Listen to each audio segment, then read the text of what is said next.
Ameublement Tanguay en première ligne.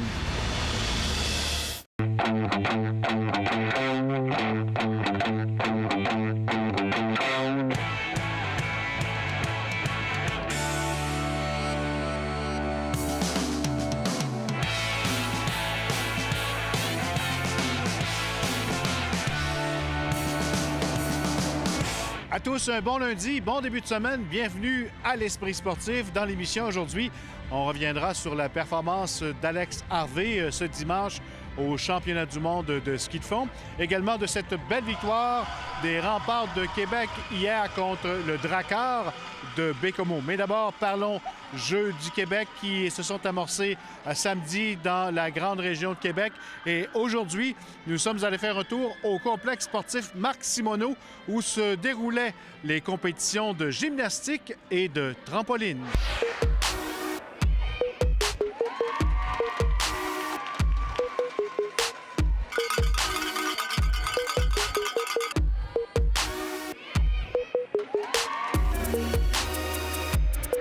C'est Québec Performance, on peut dire, qui est le plus haut là, de ces Jeux du Québec pour ce qui est de la gymnastique.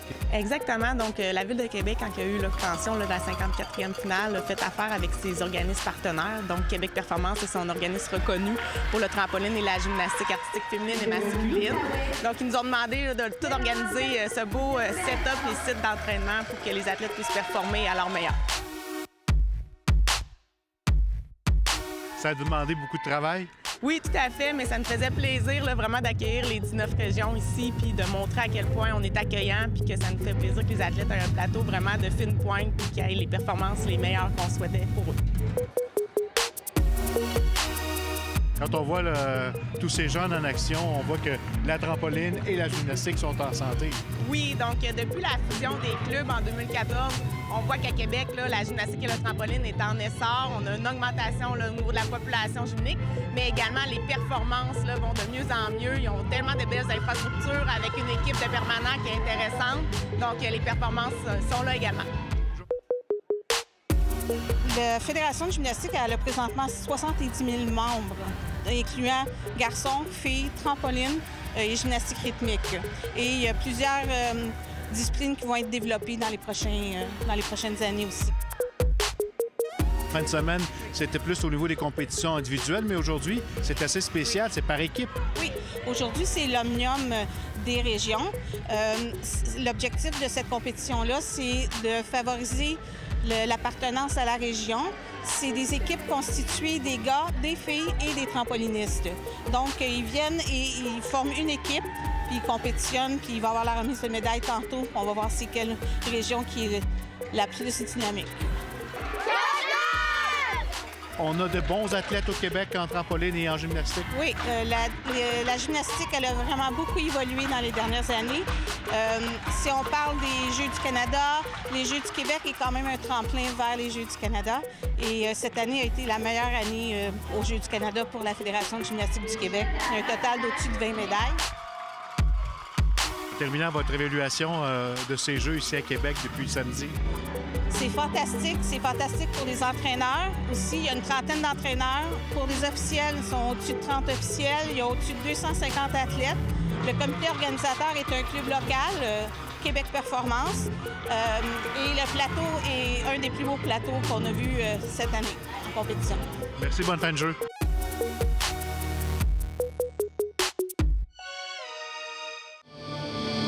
Tir de barrage devant Paliololo. Le tir et c'est l'arrêt! Victoire des Remparts cet après-midi au centre Vidéotron. C'est devant la meilleure foule de la saison que les Remparts ont surpris le Drakkar de Baie-Comeau, l'emportant 3-2 en tir de barrage dimanche au centre Vidéotron. Le but d'Alexis Serguev, avec 12 secondes à écouler à la troisième période, aura permis aux Remparts de conclure la rencontre en fusillade face à l'une des équipes de tête de la LHJMQ. Il fallait trouver une manière de gagner ce match-là pour plusieurs raisons, mais la plus importante, pour la confiance. Se prouver à nous-mêmes qu'on est capable de gagner des matchs contre les meilleures équipes. Puis Dernièrement, on a eu des bonnes performances, mais on sortait là on perdait en fin de match ou en tir de barrage ou en prolongation. Les playoffs arrivent de plus en plus, puis on se rapproche, puis c'est une équipe qu'on peut affronter justement, puis on voulait lancer un message comme ça n'allait pas être facile. Puis je pense que c'est ça qu'on a fait à ce moment. Et avec 1 seconde, 2, 1, c'est terminé. Le Rouge et Or d'Université Laval qui remporte le championnat provincial. Pour la première fois depuis 2011, le club de basketball féminin Rouge et Or a mis la main sur le championnat québécois après avoir battu samedi les Steiners de Concordia par la marque de 75-55 au PEPS de l'Université Laval. Les Lavalloises, qui s'étaient inclinées lors de 2 des 3 dernières finales du RSEQ, retrouvent enfin le sommet. Elles entreront donc au championnat U-Sport disputé à l'Université Ryerson à Toronto par la Grande Porte. Elles disputeront leur premier match jeudi à 18h. Et en course automobile, NASCAR Xfinity sur la piste du Las Vegas Speedway samedi. Victime d'une perte de contrôle au volant de sa voiture numéro 90, le pilote québécois Donald Teach a été incapable de compléter sa toute première course sur un ovale de 1,5 mile. C'est en reprenant le contrôle de son bolide parti en tête à queue que Donald Teach a vu sa voiture percutée par celle de Joey Gase, qui est incapable de l'éviter. Le pilote de 52 ans a dû se résoudre à mettre fin à sa course en rentrant finalement dans les puits. Après la pause, on parle de la performance d'Alex Harvey aux Mondiaux.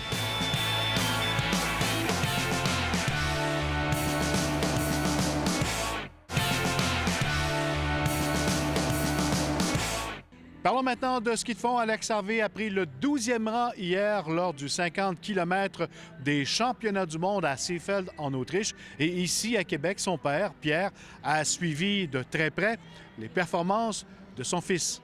Pascal Robitaille l'a rencontré.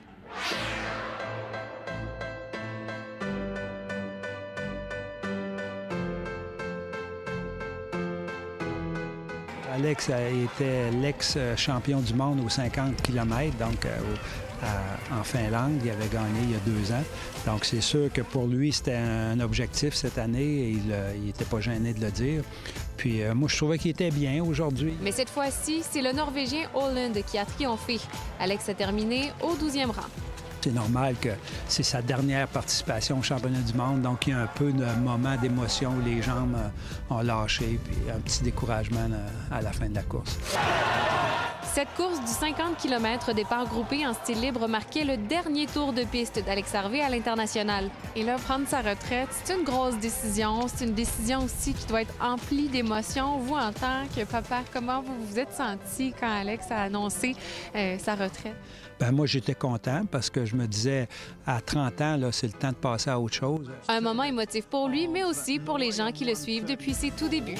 Je me souviens, quand il était jeune, j'organisais un gros événement de ski de fond aussi dans la province. Et Alex était venu après la course, il était tout petit. Il était avec ma fille, puis un jour, je dis, toi, Alex, tu vas-tu faire du ski? Il dit, un jour, moi, je vais devenir champion du monde. Meilleur athlète au Canada, à mon humble avis. Incroyable ce qu'il a fait. Alors, non, mais c'est le temps qu'il arrête, c'est son choix. Je pense qu'il mérite de prendre sa retraite. Vraiment, il a tellement fait des bons exploits, puis on est fiers de lui. Le fondeur le plus décoré de l'histoire du Canada prendra sa retraite le 24 mars prochain, ici même à Québec. C'est lors de la Coupe du monde de ski de fond qui se tiendra sur les plaines d'Abraham que ses proches et ses admirateurs pourront l'encourager une dernière fois dans sa carrière. Pascal Robitaille, TVA Nouvelles, à Québec. Alex Harvey finit premier pro de vitesse speed à Gagnon. Et le voilà qui s'élève.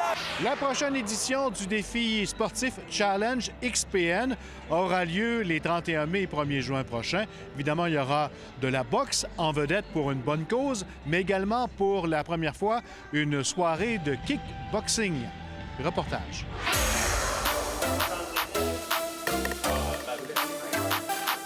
Denis Perrault, bienvenue à l'Esprit sportif. Bonjour, bonjour. Denis, déjà la 3e édition du Challenge XPN. Si on revient un petit peu à l'arrière, l'origine de cet événement-là? Oui, l'origine, c'était que je me suis fait opérer dans le dos par Dr Jean-François Roy, qui est un grand orthopédiste, et il m'a sauvé la vie. Puis, il m'a opéré sur 3 niveaux. Puis Jean-François m'a demandé, Denis, penses-tu qu'on pourrait faire un petit événement pour financer les recherches sur maladies du dos? étant un gars qui organisait beaucoup de galas de boxe, Jean-François, on va faire un petit gala de boxe. Et on l'a fait. Et on a eu un grand succès l'année passée, au mois de mai. Et on est allé chercher 60 000 de la Fondation du CHU. Tout le monde a vécu une belle expérience, c'était sécuritaire. Et ça a dépassé les attentes. Puis le monde a eu une belle expérience. Donc, on a décidé de poursuivre ça. Et ça a fait des petits. Puis là, voyez-vous, au mois de mai, on va être 120 personnes, monsieur, madame, tout le monde, qui vont relever le défi pour faire le combat. Les gens veulent participer à votre événement. C'est incroyable. J'ai eu 160 demandes. On en a pris 120 en 2 semaines. Du monde qui voulait relever le défi. Donc, le fait d'avoir un objectif au bout fait toute la différence. De ramasser de l'argent pour la Fondation du CHU, c'est une belle occasion. On le fait souvent, nous, les anciens, pour toutes sortes d'organisations. Puis je lui dis, pourquoi pas. J'étais juste surpris un petit peu que ce soit la boxe au lieu du hockey. Mais on va s'adapter. Puis je vais avoir le plaisir quand même de m'entraîner avec Denis d'ici là. Et puis apprendre peut-être les dénouements de la boxe ou de cet entraînement-là que je connais pas du tout. Parce que tu n'étais pas un boxeur dans le temps du hockey, là. Pas du tout. Il y en a qui étaient payés pour ça, mais pas moi. C'est encore sur 2 jours, mais là, on entre quelque chose de nouveau, le kickboxing dans votre événement. Les Studios Unis, qui est une chaîne d'arts martiaux majeurs au Québec, nous appuient là-dedans. Ils vont nous fournir des combattants et tout ça. Et là, on a la chance d'avoir nul autre que le plus grand des plus grands du kickboxing qui va participer à notre premier événement, soit M. Jean-Yves Thériault, 23 fois champion du monde, une légende. Il y a une raison bien particulière que je fais ceci, c'est pour honorer mon ami Michel Rochette. Michel Rochette a été champion canadien, a été champion mondial. Malheureusement, il est décédé. En refaisant des galas de kickboxing, bien effectivement, il y a des nouveaux athlètes qui travaillent fort là-dedans. Fait qu'on va avoir une douzaine de combats. Et c'est moi qui fais la finale contre Jean-Yves Thériault parce qu'on veut prêcher par l'exemple. On met tout le monde en forme. Donc, je trouvais ça le fun de me donner un défi moi-même pour me remettre en forme moi-même. Merci, Denis Perreault. Bonne chance contre Jean-Yves Thériault. Merci beaucoup. Mais je suis sûr de gagner parce que peu importe le résultat, mais plus en forme. C'est l'organisateur qui gagne. C'est ça l'objectif. Hein? On vous rappelle les Jeux du Québec, encore pour plusieurs jours dans la région de Québec. Allez encourager ces jeunes de partout au Québec. Voilà, c'était l'Esprit sportif pour aujourd'hui. On se donne rendez-vous demain. Bye bye tout le monde.